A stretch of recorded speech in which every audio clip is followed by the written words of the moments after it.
today's online teaching program. Today we shall be discussing a particular topic in financial accounting. This topic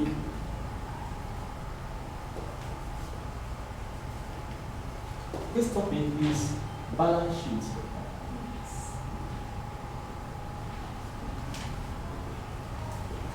So before I start any explanation, I would like to give you the specific objectives of this lesson.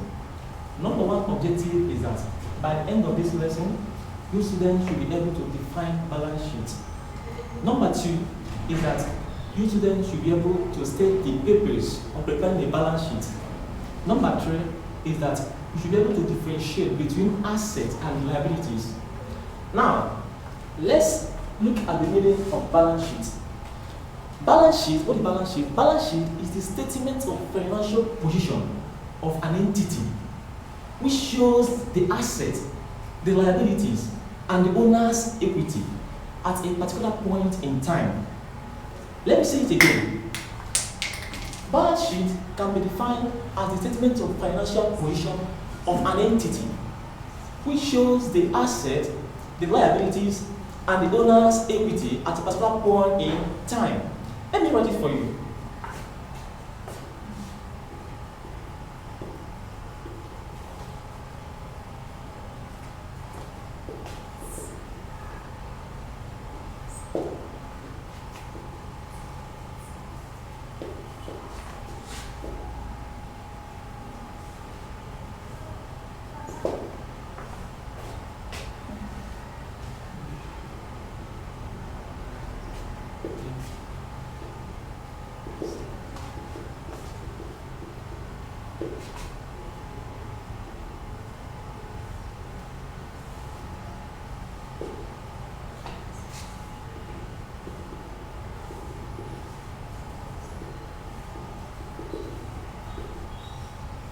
Now, look at the definition.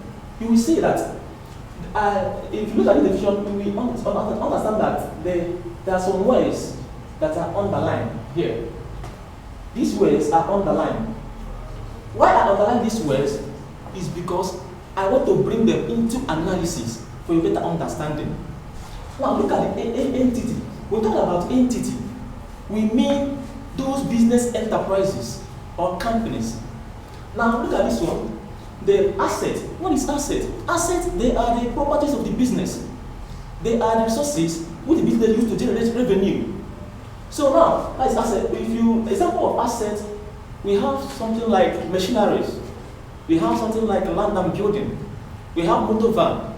Now, if you go to some of these production companies, you will understand, you will see so many machineries they use for production. So those machineries there, you see, they are the assets of that company. Now look at this one, the liabilities. What is liability? Liability is the debt of a business. They are company's debt. Any amount you are owing is a liability to you. So we have the one that we call the owner's equity. The owner's equity here, we mean the capital invested in the business. So any money that you use to start up a business is a capital.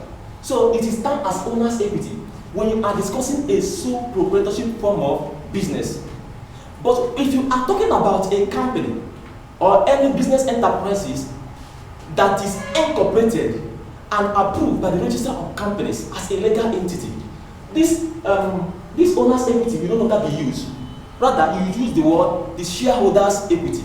Shareholders' equity will now replace this owner's equity. Shareholders' equity.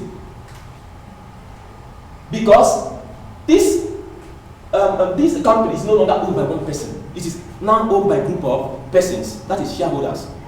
Now, let's look at the purpose of preparing a balance sheet. If you look at the definition now, what is the main purpose of preparing this? The purpose of preparing a balance sheet, number one, is for you to ascertain the financial position of that business. If you want to know the financial status of any company, go to their balance sheet, you will see everything there. Number two is to know whether the company is solvent or insolvent. Because now, you see, maybe you see so many companies, you like this company is a very reputable company, you like it. But if you want to know the true nature, if you want to know the true result of that company, go to the balance sheet. Now, the solvency or insolvency, when business is solvent, it means that that business is able to pay out their debt without selling any of their property. Now, when a business is insolvent, it means that that business is about to collapse. That business is liquidating. It's about to wind up. So they cannot pay their creditors through selling of their properties. So the purpose of preparing a balance sheet is to know whether the business is solvent or insolvent. Now let's look at the classifications of assets. The classification of assets.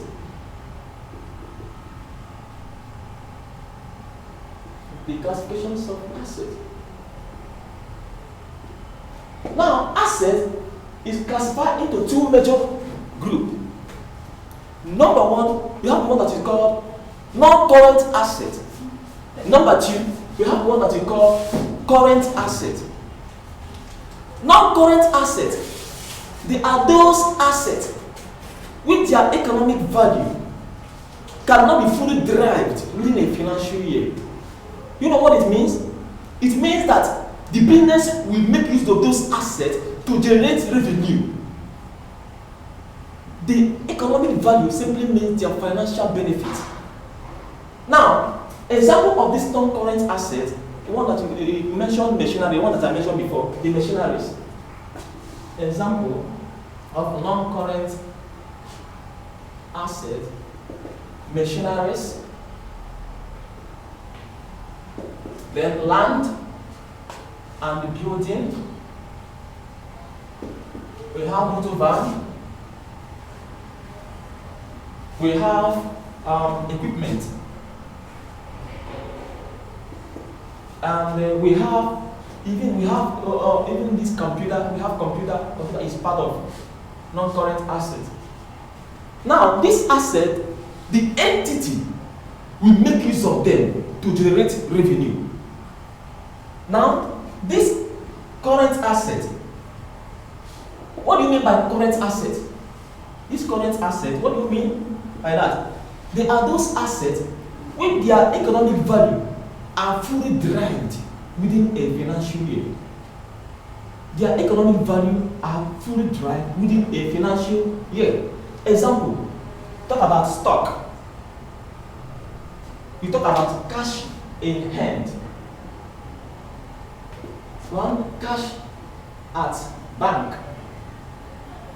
We have debtors. We have prepaid expenses. These are the examples of current assets. These are the examples of current assets. Now, let's look at the liabilities.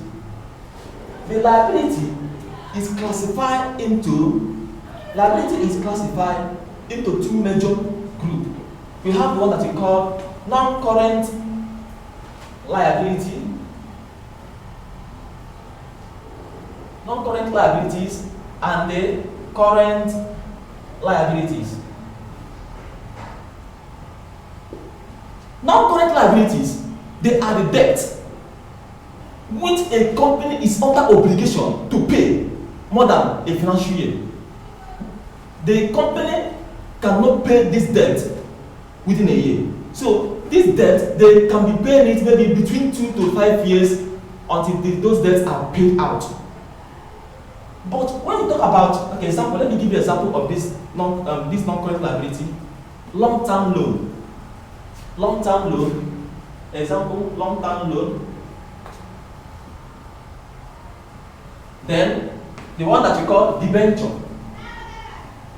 and so forth. Now, current liabilities. These current liabilities, they are those debts which a company must pay within a financial year. A company must pay them out. It must not exceed a financial year. That a financial year means 1 year.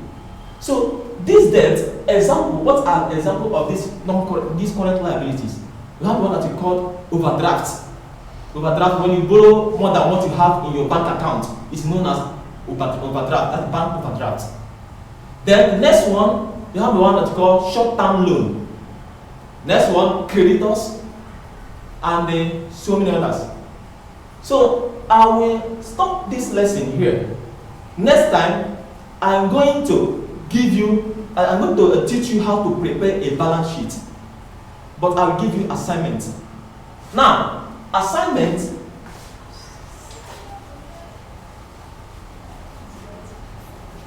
The assignment here.